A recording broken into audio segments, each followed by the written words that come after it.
Hola, ¿cómo les va? Buenas noches. Estamos transmitiendo para Facebook Live, el diario La Capital, la, la entrevista a los candidatos. En este caso, el candidato oficialista del Frente Progresista a Diputado Nacional, Luis Contigiani. ¿Cómo le va, Luis? Bien, Bienvenido. Mauricio. ¿Cómo Vamos va a la tener campaña? una tertulia tipo café, ¿eh? Sí, relajada. Relajada. Vamos a reflexionar un poco. Vio que no sé si es su caso, Sí. pero es como que todos los candidatos están buscando ser conocidos, ¿no?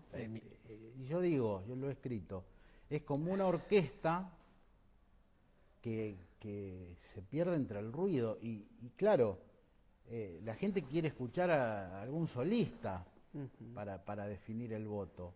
sí. ¿Lo ve así? ¿Es difícil imponerse entre tantos candidatos? Bueno, cuando usted escribió eso, te puedo tutear. Sí, claro. Cuando vos escribiste eso, Mauricio, en tu columna, ya hace varios domingos atrás, claro, justamente lo ponías como una ventaja del oficialismo nacional, que claramente se para en un discurso de centro-derecha, si lo podríamos definir así. El problema, como vos bien planteaba y yo coincido, era los que estábamos, y no lo Claro. decíamos, en una postura diferenciadora a ese esquema, si se quiere más democrática, de perfil social, productivista, industrializadora o de centro político diferente. Bueno, ahí hay muchos competidores en ese discurso. Ujú. Bueno, entonces el desafío me parece que nosotros del oficialismo provincial es terciar en algún punto entre estos dos polos, ¿no? Y tratar de que nuestra voz política, nuestra reflexión política marque un camino que es el camino de la gestión del gobernador Miguel Lifchi, que es lo que tenemos, que es el presente que queremos capitalizar. Ahora, yo preparaba la entrevista, ¿no? Y escuchaba algunas entrevistas a usted, leía algunas declaraciones, y le entró a sacudir al gobierno nacional desde que asumió. Usted no le dio tregua, no hubo luna de miel ni nada, fue el más crítico desde el inicio al modelo, a lo que representa Cambiemos. Yo, entre diciembre del 2015 y marzo del 2016, yo habré estado más en Buenos Aires que en Santa Fe. Ujú. Hasta que fines de marzo, principios de abril del 2016, luego de mi experiencia de estar muchas horas reunidos con ellos en distintos ambientes, ministerios, Consejo Federal, me di cuenta que estábamos ante un perfil de funcionarios de tipo empresarial no políticos, Ujú. que no entendían la administración pública y que tenían problemas de gestión y que tenían una mirada de lo público muy lineal desde el esquema empresarial, económico y privado, y que apostaban básicamente a un esquema económico productivo sobre sectores dinámicos. Y bueno, y yo llevaba mucha demanda, mucha respuesta que teníamos en ese momento, y ahí es donde uno tiene que tomar una decisión de mucho riesgo para mí, porque yo tomé una decisión que para mí fue un desafío en el medio de un gobierno plural y progresista como el nuestro. ¿Qué actitud tenía que tomar? ¿Cómo tenía que seguir? Porque yo llevaba la demanda de mi provincia, no encontrábamos respuesta, estaba preocupado por esta impronta de los funcionarios del gobierno nacional.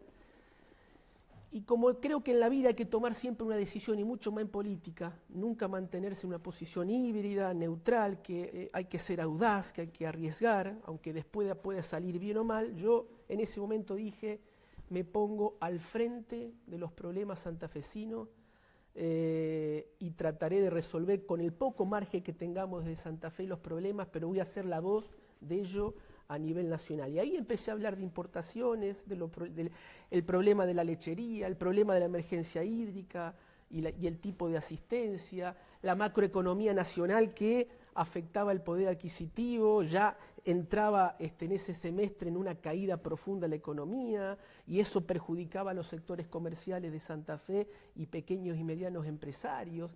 Bueno, yo ahí tomé esta posición de decir, me pongo al frente de eso. No Ujú. voy a estar en el medio de una agenda de intereses del centralismo en la que no traigo ningún tipo de respuesta a mi provincia, voy a terminar pagando más costo que otra cosa.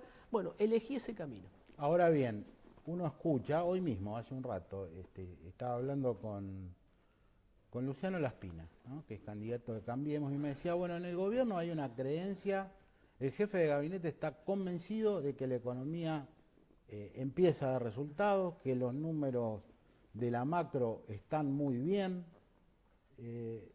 ¿Eso existe? No existe. Pues digo, no puede haber dos opiniones sobre ese tema porque es una ciencia. O los resultados dan bien o dan mal. Yo dije en estos días frente a eso, que este tipo de reflexiones me hacen acordar a la dialéctica de los 90, ¿no? Sí.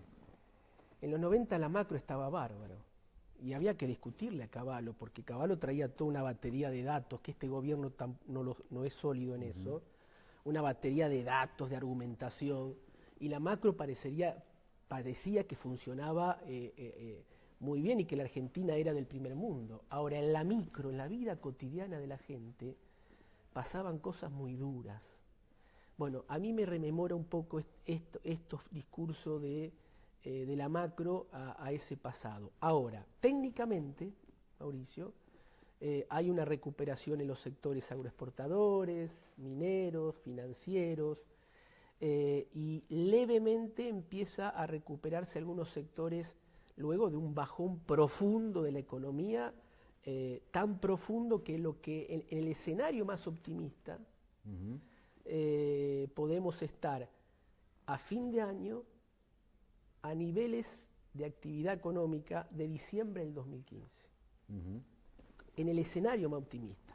Entonces yo invitaría al gobierno nacional a que no caiga en ese error de la macro, que rompa el microclima de la macroeconomía, de la macro de la oficina, del Excel, de Buenos Aires, que tenga en cuenta qué es lo que está pasando en la micro. Cuando digo la micro, es la vida cotidiana de la gente, los servicios, los precios en las góndolas, el poder adquisitivo, la vida en la pequeña y mediana empresa, en los sectores industriales dependientes del ritmo de la economía de mercado interno, que pongan en agenda la actividad comercial y ver cómo recuperamos actividad y consumo. Mi recomendación es esa. Ahora bien, hay también un porcentaje de gente que dice, bueno, a mí no me importa, si la economía, si hay que hacer un esfuerzo, lo hago, es una oportunidad que aparece en el país de no tener un gobierno kirchnerista, peronista, por primera vez a lo mejor se va hacia otro lado. ¿Usted nota que también existe ese clima social en Santa Fe y en todo el país? Vos escribiste hace poquito una frase muy importante. Vos dijiste, tal vez no se vote por el tema económico, sí, pero el gobierno nacional puede perder las elecciones por la economía. Sí, no las va a ganar por la economía, pero si las pierde es por la economía. Bueno, yo estoy viendo que en tu frase hay una dialéctica que yo creo que puede estar muy presente en estas elecciones. De toda manera, nosotros tenemos en Santa Fe mucho con qué terciar en esta frase tuya, porque nosotros venimos desarrollando toda una política de inversión pública, productiva, social, económica, que está en forma contracíclica haciendo reaccionar por lo menos algunos sectores económicos de Santa Fe. Obra pública, 20.000 millones de pesos en ejecución de obra pública en Santa Fe, creando empleo en el sector de la construcción y compensando lo que estamos perdiendo en el sector metalúrgico, por ejemplo, y en los sectores industriales sensibles. Nuestra decisión política de intervenir, defendiendo el empleo y el laburo de nuestros trabajadores.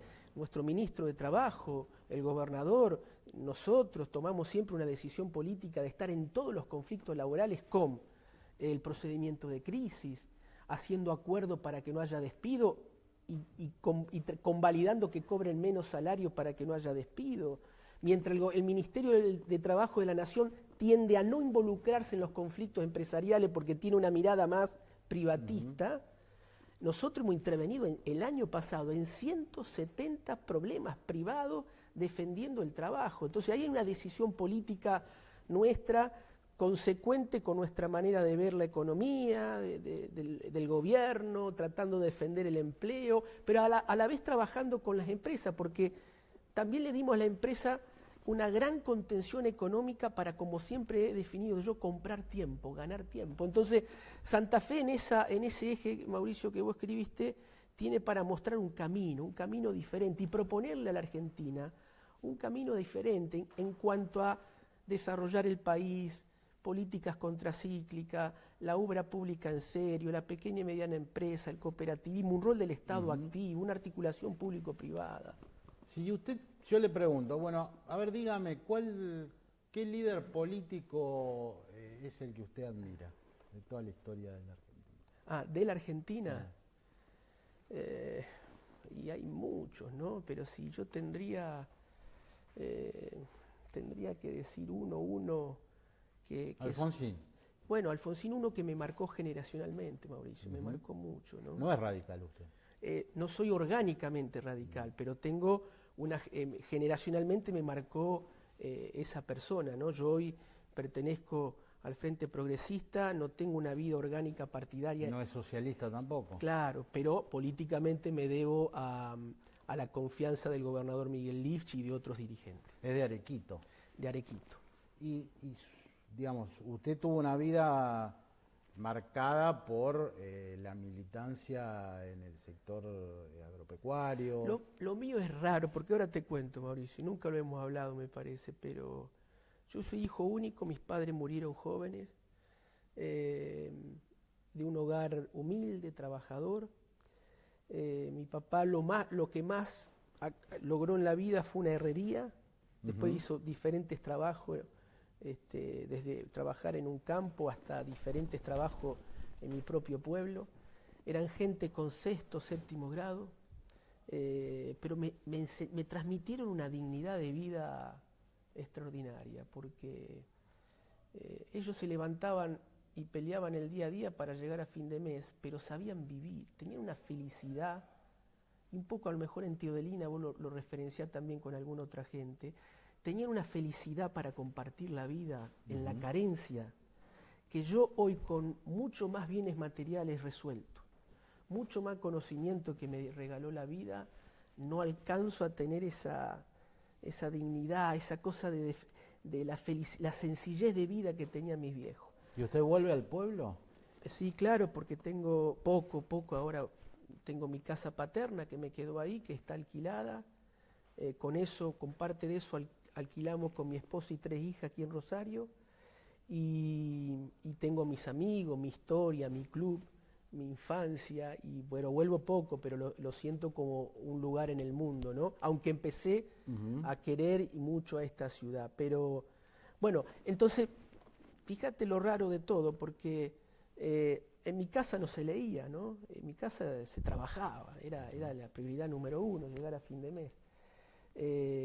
Me marca generacionalmente el doctor Alfonsín, me empiezo a apasionar por la política, las lecturas, y los amigos de mi entorno, todos hijos de productores agropecuarios colonos, me llevaron a la Federación Agraria Argentina. Y yo sin tener campo, no ser una familia de campo, me vinculé mucho con la militancia de la Federación Agraria. Y como vos conocés, Mauricio, la Federación Agraria es una entidad muy apasionada, muy politizada, mucho más en esa época con dirigentes como Humberto Volando, Mariano Echaguibel, René Boneto y tantos otros, personas apasionadas, cuadros políticos que hablaban de economía, de mercado, de Estado, de agrarismo, de leyes, y me empecé a respirar, a absorber ese mundo. La vuelta de la vida hizo que pase 10 años como funcionario en la entidad y me hizo conocer el país, conocer las economías regionales, conocer las producciones, conocer el campo, y me dio una gran experiencia. Y tengo una fuerte formación agrarista y cooperativista, ¿no? Y por ese lado. Ahora, usted va al campo, porque yo soy también de un pueblo, y hay un sector de productores que apoya a Macri a rajatabla. Y dice, se puede. El sector del campo, inclusive el pequeño y mediano productor se sintió muy atacado y muy... por el kirchnerismo. Claro, muy atacado. Y encontró en el gobierno actual nacional un gobierno que por lo menos los escuchó de entrada. Tomaron algunas... Claro, la señora decía el yuyito y los gringos se volvieron Bueno, los gringos se sintieron muy atacados. Yo creo que ahí el kirchnerismo comete un error terrible, ¿no? Qué soberbia, ¿no? Decir el yuyito. Bueno, porque primero llega tarde a la problemática rural. El kirchnerismo llega tarde y cuando digo tarde no entendió qué estaba pasando en la base sociológica del campo argentino. No entendía qué estaba pasando con la producción sojera, las economías regionales, la diferencia entre un pequeño y mediano productor sojero y un grande, la diferencia entre un pequeño y mediano productor ganadero, lechero y un productor grande. Creyó que todo era lo mismo. Cuando llega tarde ya tiró las 2 o 3 líneas de quiebre y de tensión que fue difícil volver para atrás. Cuando se dio cuenta y quiso negociar, también ya era tarde, cuando se dio cuenta que en el campo no todo es lo mismo, que la agenda de los pequeños productores no era la agenda de las entidades rurales más grandes. Y el productor salió de ese proceso, me parece, con un sentimiento de que lo habían agredido muy fuerte. Encuentran en este gobierno un marco de diálogo, una escucha diferente, pero lo que estoy notando es que hoy le están reclamando mucho más a este gobierno porque se están dando cuenta de que solo con el tema retención y de evaluación no alcanza. La rentabilidad del colono de Teodelina, el chiquito, o el de Arequito, necesita más de políticas públicas, más de una política agroindustrial más inteligente, porque si no la escala tecnológica los va apretando en la frontera, los va desplazando, y además necesitamos un modelo de desarrollo que los hijos de ellos puedan tener oportunidad en Teodelina, en Arequito, que hoy no lo hay. Me imagino un Contigiani, un 5 metedor jugando al fútbol. En política me defino como un 5. ¿Y jugaba en la cancha de fútbol jugaba de número 10. Ah, mire usted. Sí. El fútbol es un gran teatro de la vida, una filosofía. ¿Qué sería una especie de Yaya Rossi, de Samarito Sanabria, de Alfaro? Me cuesta ser autorreferencial. Digo, ¿puede de Ñuble usted? No. Ah, no, allá me lo quería traer para... No, pero yo le voy a contar. Yo soy del Club Atlético 9 de Julio. Ajá, como Wiener, que era de... El Pulgón, ese es mi club, jugué al fútbol, me gané los primeros mangos en la vida con el 9 de Julio y el Club Alianza de Arteaga. Un día me agarró el Talo Faraone, un técnico de San José de la Esquina, yo me había ganado los primeros mangos en la vida al fútbol. Y veníamos del fin de semana de jugar. No me olvido, me agarra un lunes, un martes, no recuerdo, me dice usted, porque se decía, hablaban usted, me decía, ¿usted qué va a hacer con esa plata? Y me dio un sermón de cómo tenía que manejarme con la plata. A valores de hoy no era nada, pero el tipo me estaba educando, como también me enseñaba cómo manejarme a la noche. Por eso el fútbol es una filosofía hermosa, los códigos del vestuario. Yo conocí los vestuarios del aceite verde, del olor a aceite verde y a la cancha. Claro, yo conocí eso, mamé eso. Bueno, como perfil de jugador, era un poco habilidoso, jugaba, me destacaba, tenía una propensión a querer tener la pelota siempre conmigo, entraba en problema en el partido cuando la pelota no estaba en mis pies, ahí estaba en problema. No, es como que no sabía jugar sin la pelota. Con la pelota en los pies era otra persona. ¿Y cuántos años tiene usted? ¿Ahora? Sí. 45. 45. Sí. ¿Y está casado? ¿Tiene tengo hijos? Casado, sí, estoy casado con María Valeria Mortarino y tengo 3 hijas. María Emilia, de 1 año, María Clara, de 6 y Romina, de 27. ¿Y qué dicen del padre político, ahora candidato? Bueno, ¿les gusta, lo apoyan? Para mí es un gran desafío porque mi casa no es una casa politizada. Mis hijas y mi esposa no son gente politizada, no está, en ambientes políticos, digamos, no tienen sus preocupaciones políticas. Entonces eso me permite a mí desenchufarme y a la vez estar atento a cómo reaccionan. Y me sirve mucho para verme autoinspeccionarme desde el punto de vista de cómo, que vengo del microclima político y todo, y estas cosas, de no caer muchas veces en no tener este contacto con la situación de lo que está pasando, ¿no? ¿Cómo me ven desde ese lugar de gente que hace una vida común, social, como hacemos en mi casa y vivimos? Bueno, las chiquitas me ven así como cierta admiración porque son chiquitas, y mi hija más grande y mi esposa, bueno, me acompañan con un grado más de exigencia, digamos. Porque, a ver, uno lo escucha a usted y tiene un discurso progresista, de centro izquierda, muy crítico hacia el gobierno, y hay toda como una tendencia que dice, bueno, no, la gente no quiere que los políticos critiquen, que hagan demasiadas teorías. Durán Barba hoy es más conocido Durán Barba que los candidatos del PRO. ¿Y usted cómo se mete en esta historia donde todos están coacheados, donde no se entiende muy bien de qué hablan los candidatos, porque es fulano en barrio industrial tomando mate con Josefa? Y no dice nada eso. Hoy hay una tendencia a quitarle la palabra a la política y reemplazarla solo por la imagen y el silencio. Es un problema para todo, mucho más para ustedes que tiene que pensar, sí, claro, y escribir la política. Bueno, yo estoy todavía en la línea, y digo, después voy a decir por qué todavía, estoy en la línea de ponerle palabra a la política, porque la siento así, son mis convicciones. Creo que la política tiene que tener una clara unión con los principios, que la política sin principio es complicado, y no nos fue bien en la Argentina cuando divorciamos esto, pero yo trato de ponerle contenido y palabra a la política. Ahora, estamos desafiados por los tiempos también, ¿no? Las redes sociales, la fragmentación de la vida social avanza,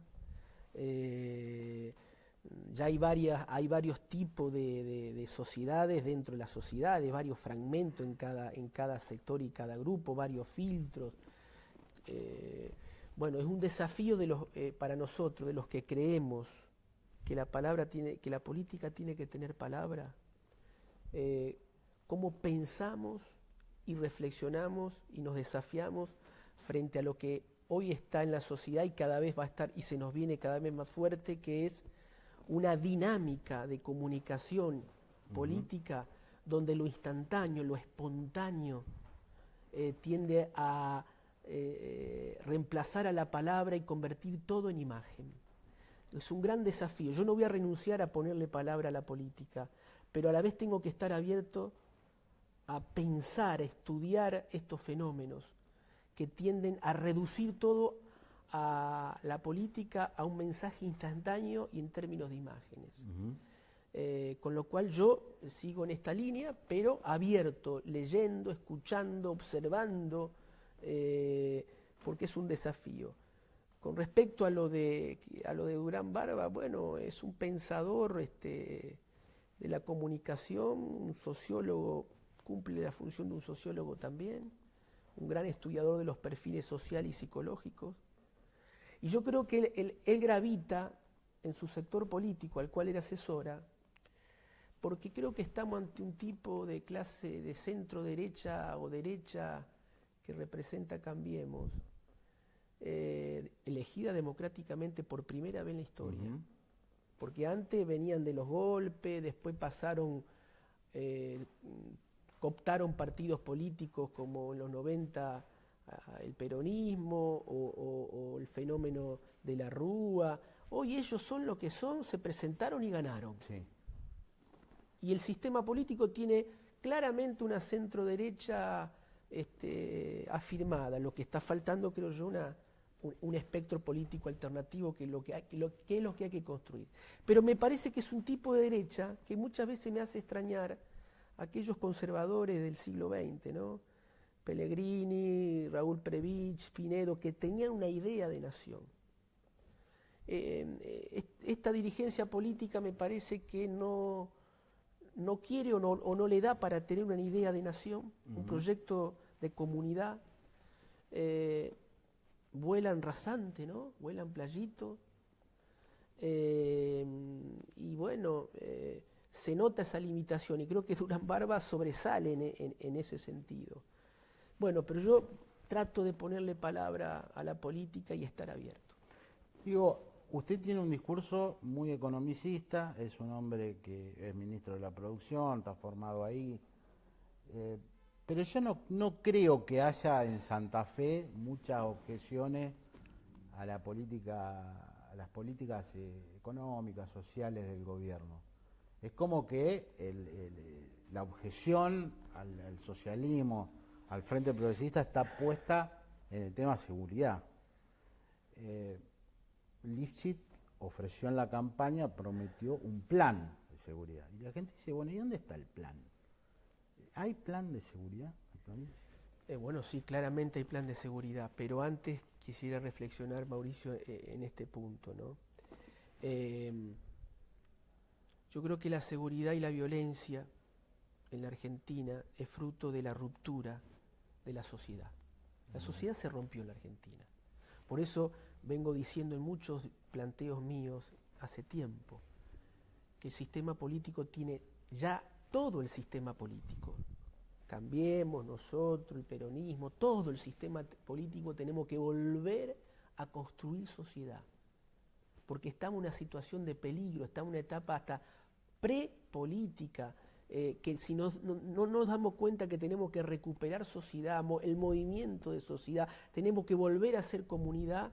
Yo creo que el tema seguridad y violencia no lo vamos a poder resolver por más que tengamos el mejor plan de seguridad, con todo lo que haya que haber. Con lo cual, me parece que la clase política tiene que tomar este tema como un tema no solo de Estado, sino fundamental, esencial del sistema político y volver a construir sociedad, que es el único camino que puede modificar las cosas. Dicho esto, digo, la ruptura de la sociedad tiene que ver con lo que pasó en la Argentina en los últimos 40, 50 años. Eso no es mágico, ¿no? Postergación, exclusión, quiebre, ruptura, disvalores, esta Argentina que no arranca, que está complicada en lo social y en lo económico. El otro día la UCA hablaba de 7.600.000 chicos pobres, 3 provincias como Córdoba, Santa Fe y Entre Ríos, junta de chicos menores de 18 años pobres.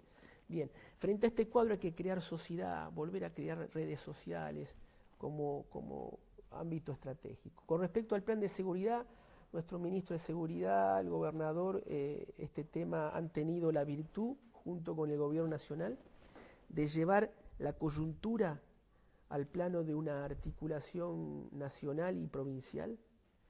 Es uno de los temas donde funcionó bien y que está en un ámbito de articulación que nos podemos decir que se van encontrando algunas respuestas a un problema muy serio. Luego, esa es una dimensión de un plan clave, que es la articulación entre las jurisdicciones, lo que se reclamaba. Luego el ministro de Seguridad está haciendo un gran esfuerzo por profesionalizar a la policía, darle más volumen científico, más análisis de delito. El sistema de cuadrante empezó a modificar y a contener algunos índices de delitos. El sistema penal de la provincia en cuanto a la forma de juzgar también está dentro de este plan integral y está dando resultado, aunque siempre uno tenga con la justicia a un gusto ahí que le gustaría a uno que vayan más rápido, pero digamos hay un plan integral y se está haciendo un gran esfuerzo. Ahora, es un tema que podemos decir, ¿corremos de atrás o de adelante? Bueno, todavía estamos corriendo de atrás. En esto hay que ser muy sensible y entender dónde estamos parados y redoblar el esfuerzo. Ahora, estamos mejor que antes, yo siento que estamos haciendo un gran esfuerzo para estar unos pasitos adelante, pero falta mucho, porque el tema es muy de fondo, Mauricio. ¿Qué libro está leyendo ahora? En este momento, un gran libro que se llama de Dante Caputo, una especie de autobiografía que él hace de la época de canciller de él, El péndulo austral.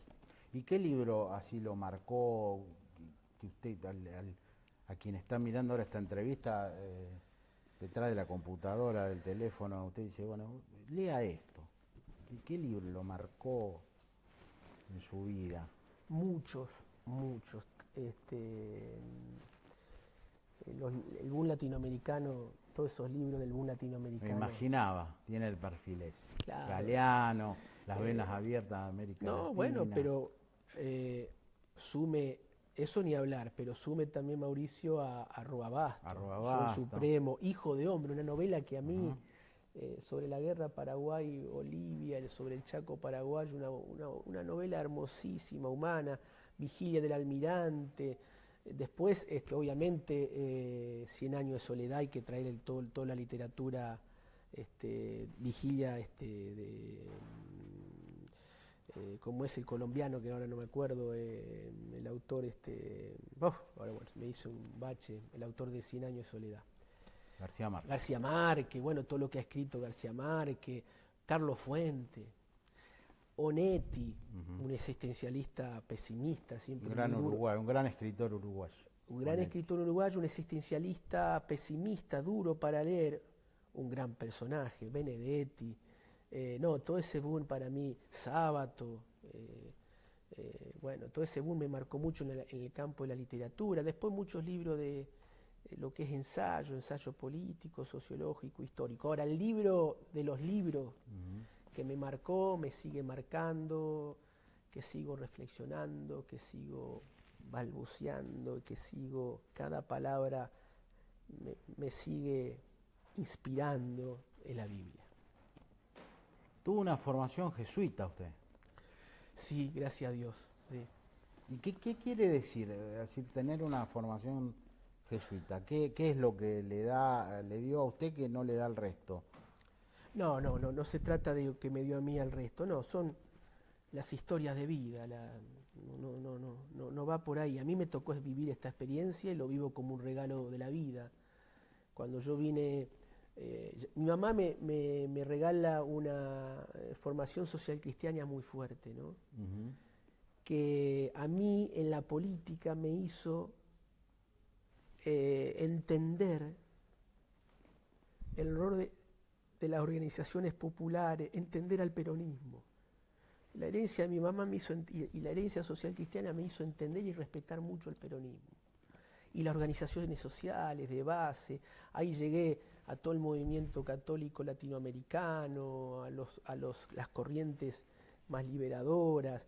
Y cuando llego a Rosario, aquí en Fisherton hay una congregación que es CPCR, Casa de Fátima, de base ignaciana, de base jesuita, y ahí tuve con muchos padres de esa congregación y movimientos importantes, tuve una formación ignaciana jesuita muy importante. ¿Por qué? ¿Qué es lo que me incorporó en la vida eso? Bueno, primero el discernimiento propio de los jesuitas, ¿no?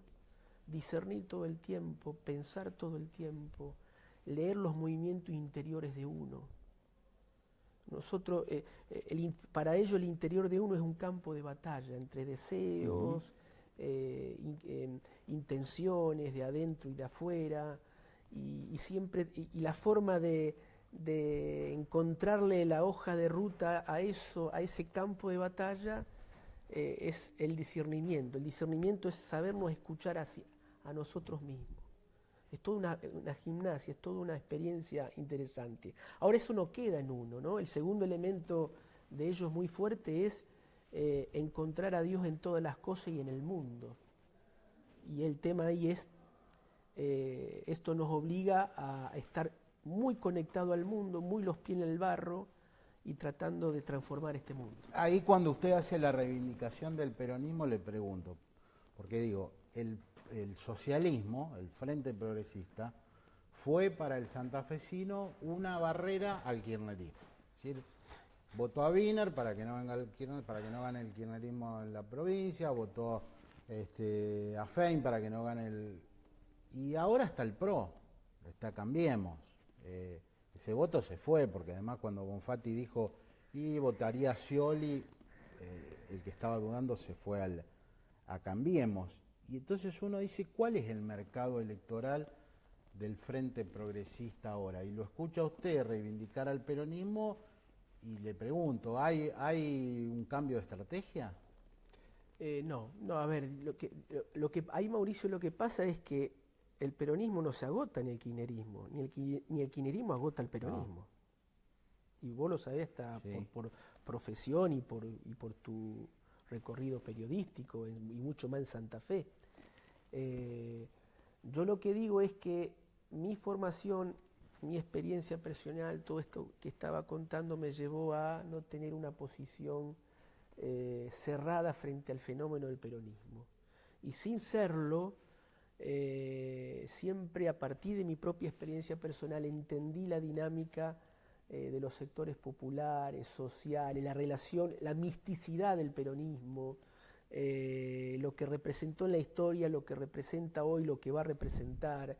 Entender que la política argentina, creo, en un punto, y vamos a coincidir, Mauricio, creo que no se puede pensar sin el peronismo. De hecho, Cambiemos tiene una pata peronista muy fuerte, ¿no?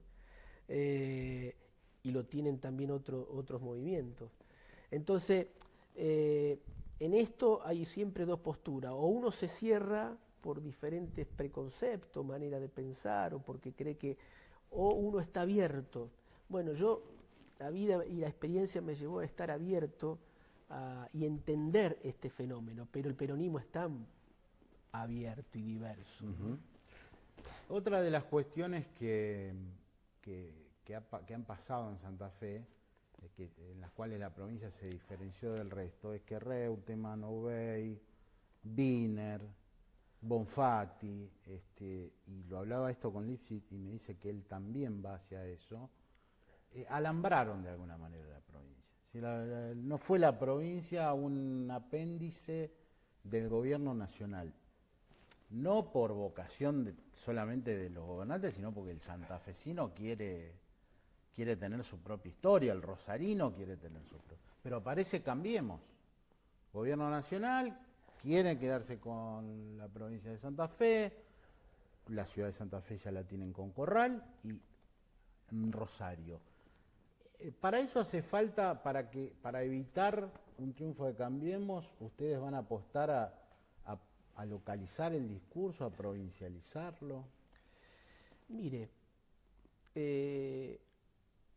Santa Fe en algún punto, tal vez el último gran bastión de un progresismo integral que no vive el resto de la Argentina. Aquí hay ética pública, no hay corrupción. Aquí funcionan los poderes del Estado. Aquí hay un ambiente político donde todos dialogamos con todos con cierta normalidad. Aquí en el Frente Progresista de Santa Fe, y mucho más en Rosario, que es un movimiento muy particular, desarrollamos una articulación público-privada poniendo el desarrollo, el agregado de valor, la defensa del empleo como la primera, digamos, necesidad estratégica de nuestro gobierno. Entonces, en algún punto me parece que lo nuestro tiene una fisonomía diferente a la bipolaridad de cómo está funcionando en este momento el país.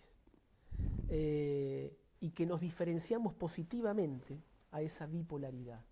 Bipolaridad o grieta, que es una necesidad del poder y de la agenda del centralismo, no de la sociedad. Que aquí en Santa Fe esto no ocurre. Que acá hay otro nivel de exigencias. Acá es muy exigente la gente. Y está muy bien que sea así.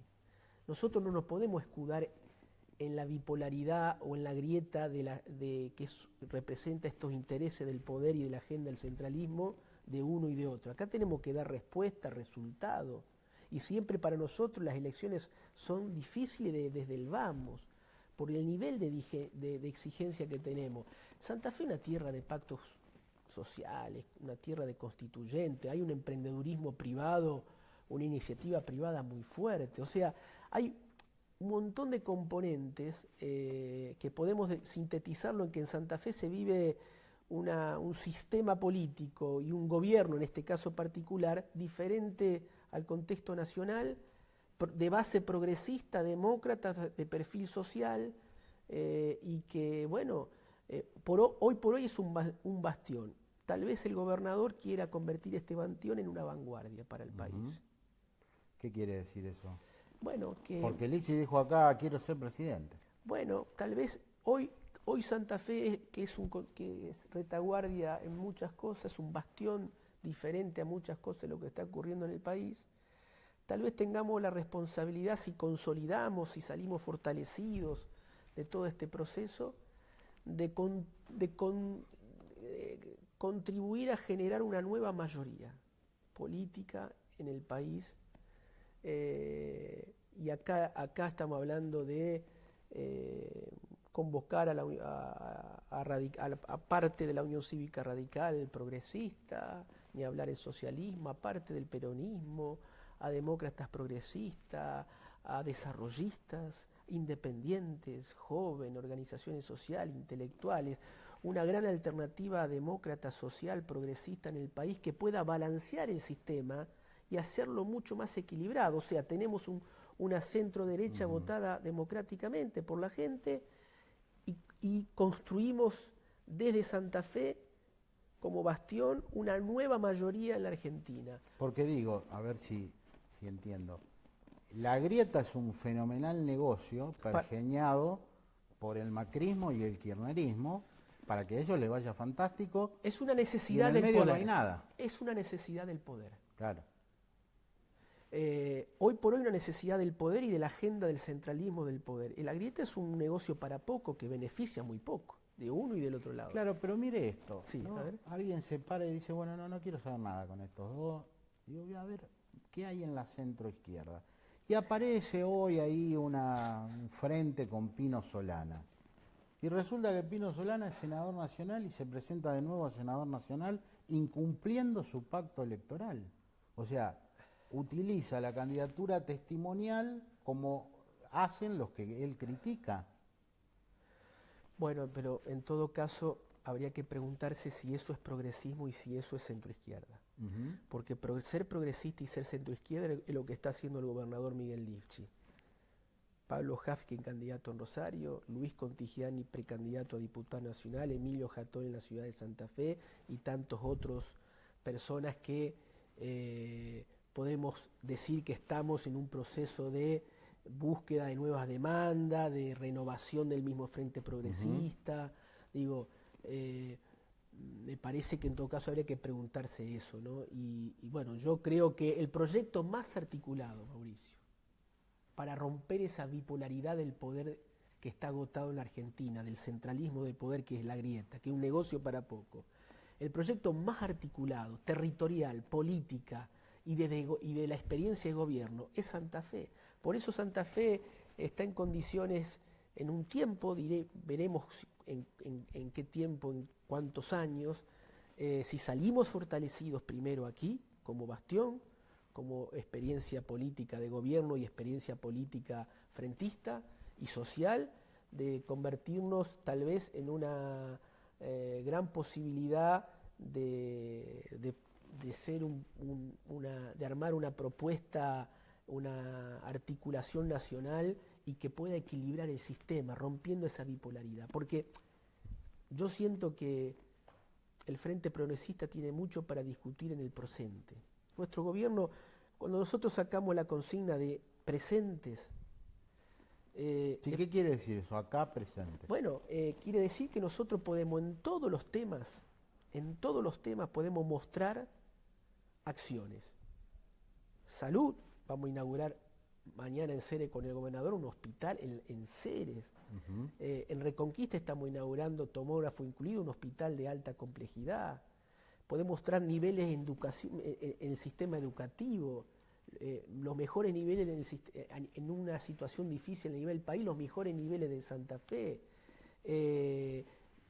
Podemos mostrar nuestra política de desarrollo industrial, de infraestructura, de obra pública, nuestro compromiso con la ética pública. O sea, tenemos una predisposición hacia un gobierno activo, estuvimos al frente de todos los conflictos habidos por ahí buscando soluciones, asumiendo los problemas. Es un gobierno práctico, activo, concreto, y por eso para nosotros la palabra presente nos sintetiza. Estamos acá, con las cosas buenas y con las cosas malas. Estamos acá en movimiento, tratando de generar sociedad, de que vuelva la vida comercial a tener niveles de institucionalidad importante, por eso nuestro plan comercial, que las industrias de Rosario vuelvan a tener vida, que los barrios se vuelvan a recuperar. Acá estamos, gobierno activo, presente. Lo que vemos también cuando decimos esto, que la grieta y los socios de la grieta tienen un problema, porque no tienen presente. Por eso van a la refriega del pasado y al barro del pasado. Porque la grieta no tiene presente. Usted si va a ser diputado, porque seguramente va a entrar. Si era diputado, si en este momento usted fuese diputado, ¿a favor o en contra de la expulsión de Debido hubiese? Bueno, buena pregunta, porque yo no tengo claro bien el tema de la definición, la letra chica de todo eso, porque había muchas cuestiones legales, constitucionales, cuestiones técnicas que la vorágine de mi trabajo como ministro y de la campaña no me permitió estar al tanto. Sí hubiera estado en primer lugar del lado de luchar contra la corrupción con toda la fuerza, pero hubiera advertido a la misma vez que la política tiene que ser coherente, que si vamos por ese camino hay que ir por todo, y hay que resolverlo de Menem. Claro. Porque Menem tiene la peor sentencia que puede tener un ser humano en la voladura de Río Tercero, del polvorín de Río Tercero. Lo peor de lo peor que ha ocurrido en la Argentina, entre otros grandes situaciones. Es una gran hipocresía, ¿no? Era de echar a Debido y dejarlo a Menem, que tiene una sentencia firme. Yo hubiera dicho, bueno, váyase Debido. Usted tiene que dar muchas explicaciones, pero me hubiera parado casi a los gritos diciendo, reclamando coherencia a la clase política, y le hubiera dicho, ¿qué hacemos con Menem? ¿Qué hacemos con Menem? ¿Qué hacemos además no solo con Menem, con otros procesados? Cuando viene Carrió acá, ¿tiemblan ustedes? No, yo tengo una relación con Lilita. La conozco a Lilita. La conozco muy bien porque cuando estaba en Federación Agraria Argentina, en el año 2002-2003, la Federación Agraria Argentina le acerca un grupo de productores dirigentes a Lilita en su candidatura presidencial para que le ayude a ella a armar la base de la plataforma agropecuaria. Claro, estaba Susana García ahí. Susana García, que es una entrañable amiga de Chañar Ladiado y que tengo un respeto muy grande por ella, y ella puede dar fe de todo lo que estoy diciendo ahora. Entonces eso me llevó a conocer la Lilita. Yo estaba trabajando en Federación Agraria como funcionario. Y era una Lilita, del punto de vista político, diferente a esta. Era una Lilita que en ese momento peleaba contra el lavado del dinero sola. Y había que pelear contra eso sola. Peleaba con, obviamente, eso era pelear contra Macri. Contra Macri. Sí. Al lado de ella había políticos que hoy están totalmente enfrentados con ella. Hablaba de la extranjerización de la tierra. Hablaba de que se iban a llevar puesto a la Argentina. Vienen por el agua, decía. Vienen por el agua. Yo conocí a esa Lilita. Hablaba del contrato social, la república, el contrato moral. Empezaba a hablar un poco de ese tema. Yo conocí a esa Lilita, también la conocí también en un momento de su vida donde estaba en una profunda digamos, espiritualidad. Bueno, y la imagen que tengo de ella es de una mujer muy formada, intelectualmente brillante, lúcida, y también vi que tenía un gran problema de construir, como líder político, de construir. Una empresa de demoliciones. Entonces, y hoy, entonces yo no le tengo miedo, la conozco, sé su fortaleza, sé cómo piensa, la lucidez que tiene. Lo que hoy me siento mal, dolido, en las equivocaciones que está cometiendo, porque lo del doctor Bonfatti es equivocación pura, mala información de ella, la acusación hacia el doctor Bonfatti. Es gravísima. Me parece que está mal informada y está cometiendo un error gravísimo. Ella puede tener diferencias legítimas, pero caer ella en esa acusación tan grave, ni siquiera mostrando objetivamente dónde están las pruebas y demás, pero además yo sabiendo, y todos los santafesinos sabemos, de que eso es una situación falsa, que no es así, me parece que ese error me duele, la actitud de ella me duele, pero digo, la conozco bien, al contrario, no tengo miedo para nada. Pregunto, ya vamos cerrando, ¿usted cree que el gobernador Lifshitz, al gobernador Lifshitz le está costando encontrar un relato que vuelque lo que dicen las encuestas de la gestión, que es positiva, de sus constantes recorridas al interior, porque es un tipo que va y viene, que le cuesta plasmar eso en un relato oficial? ¿En qué sentido? Porque uno dice, bueno, Wiener, la salud, dice, como que le cuesta a Lifshitz erigirse en el nuevo jefe del socialismo. Mire, ¿O falta para eso? No, a ver, de menor a mayor, ¿no?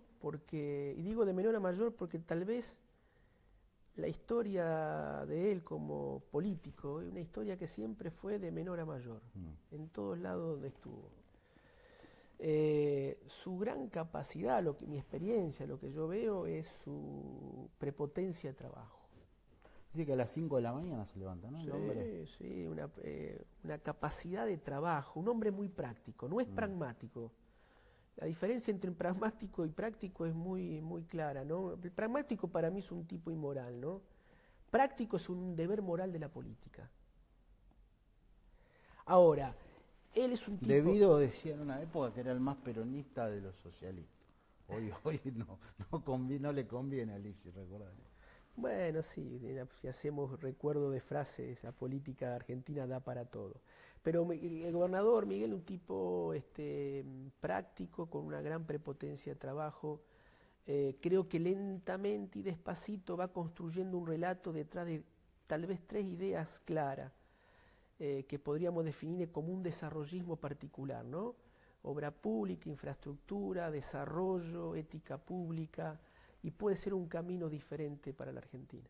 ¿Y se lleva bien usted, por ejemplo, con Ríos, que está ahí atrás, Horacio Ríos, que maneja la comunicación, y le dice, bueno, mira, Luis, hay que hacer esto para la campaña, hay que hacer lo otro, el marketing, tenemos que amoldarnos, vamos a coachearnos un poco? ¿Cómo es para alguien que viene desde otro lugar, ¿no? Claramente, usted es un hombre que de la gestión, del marketing político, ¿no? Ahora que es candidato y que tiene que seducir al que está mirando esta entrevista? No, soy un tipo tranquilo, escucho, en todo caso digo que no, que sí, pero la tensión que vivo es entre tratar de ser auténtico a ponerle la palabra y fiel a la palabra, ponerle palabra a la política, y todas estas nuevas técnicas del coacheo y todo esto, que creo que hay que estar abierto a eso para aprender, mejorar, pero siempre estoy muy tenso en cuanto a que no me robe el corazón y no me robe la necesidad de ponerle palabra a la política. Todavía lo vivo como una tensión. ¿Y usted cuando llega a su casa mira series?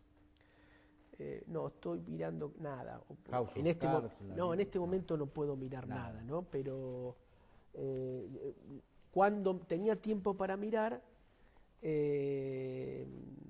fútbol y algo de cine.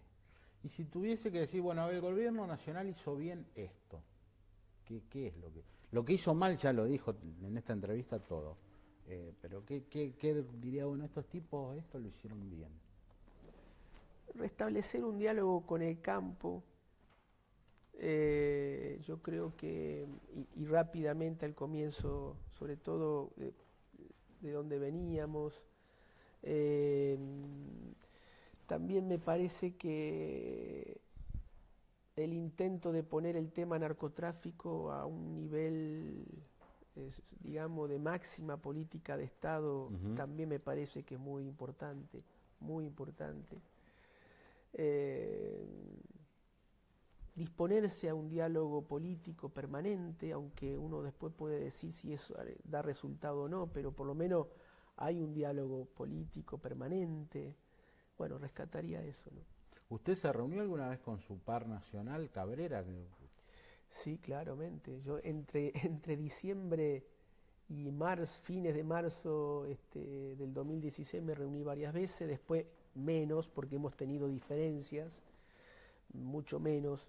Y la última reunión que tuve con el ministro Cabrera fue en el Consejo Federal de Producción, donde vienen todos los ministros del país de la producción. Y bueno, ahí tuve con él una diferencia en la sesión de ministro, en la conferencia de ministro con él. Ahí tuve diferencia en 2 o 3 temas muy importantes, muy fuertes. Uno era el tema del rol de las grandes cadenas supermercados y el tema de los precios de alimentos y el rol que tenía que jugar los estados. El otro, el tema de importaciones y sector industriales. Y bueno, después fuimos cada uno un poco sobrellevando esta situación. ¿Hay algo que no le pregunté, de lo cual usted quisiera hablar? ¿Quisiera decir algo? Cuando vine a Rosario a trabajar y después estudiar, yo llegué en un momento de Newell, glorioso, ¿no? ¿Qué año fue eso? Y el equipo de Judica. 88. Equipo Judica. Yo vine a trabajar, yo no estaba estudiando, todavía no estaba estudiando. Y después agarré el equipo de Bielsa. Claro. Ahora, el equipo de Judica, de Newell, eran tiempos de la sociedad donde hubo... Yo no era socio de Newell, pero ¿qué hacía? Fin de semana iba, hacía la cola, compraba el ticket y entraba. No había la locura que hay hoy en las hinchadas, no estaba la droga con una... Era otro país, otra ciudad. Otra ciudad, otro país. Entonces uno vivía esa normalidad y lo seguí de local a Newell y me marcó ese fútbol. Ni hablar que... A ver, Mauricio, yo estoy en la línea bielcista del fútbol, sí, claro. Por eso tengo mis diferencias absolutas con Mourinho y Simeone, por ejemplo, para marcar la cancha. Entonces, aquel equipo de Newell que jugaba Liop, Martino, Siraolo, el Yaya Rossi, Alfaro, por Dios. Es decir, del otro lado, en Central, no hay que olvidarse que jugaba el Chiqui Cornaglia, Palma y Gasparini. O sea, un momento del fútbol rosarino tremendo. Entonces aquel Newell después de Bielsa me marca a mí, y sin ser hincha de Newell, porque no lo soy, siempre tengo una mirada, siempre pongo un ojo qué está pasando en Newell. Siempre. Porque me marcó aquel Newell tremendo, de cómo jugaba el fútbol. Bueno, gracias por venir. Toda la suerte. Gracias, Mauricio. Contigiani. Estuvimos con Luis Contigiani, es el primer candidato a diputado nacional del Frente Progresista. La idea es que usted lo conozca un poco más, sepa quién es, cómo piensa, cómo vive, qué libros lee, bueno, todo lo que hablamos hoy. Chao, gracias.